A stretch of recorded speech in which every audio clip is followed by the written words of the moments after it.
جنید بغدادی کہتے تھے کہ میں نے اخلاص ایک حجام سے سیکھا۔ ایک دن میرے استاد نے کہا کہ تمہارے بال بہت بڑھ گئے ہیں، اب کٹوا کے آنا۔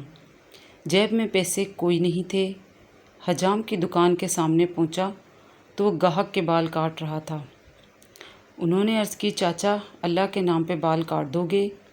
یہ سنتے ہی حجام نے گاہک کو سائڈ پر کیا اور کہنے لگا، پیسوں کے لیے تو روز کاٹتا ہوں، اللہ کے لیے آج کوئی آیا ہے، اور اب ان کا سر چوم کے کرسی پر بٹھایا، روتے جاتے اور بال کاٹتے جاتے۔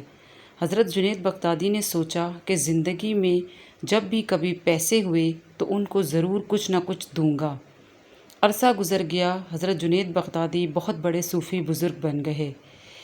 ایک دن ملنے کے لیے گئے، واقعہ یاد دلایا اور کچھ رقم پیش کی تو حجام کہنے لگا، جنید تو اتنا بڑا صوفی ہو گیا ہے، تجھے اتنا نہیں پتہ چلا کہ جو کام اللہ کے لیے کیا جائے اس کا بدلہ مخلوق سے نہیں لیتے۔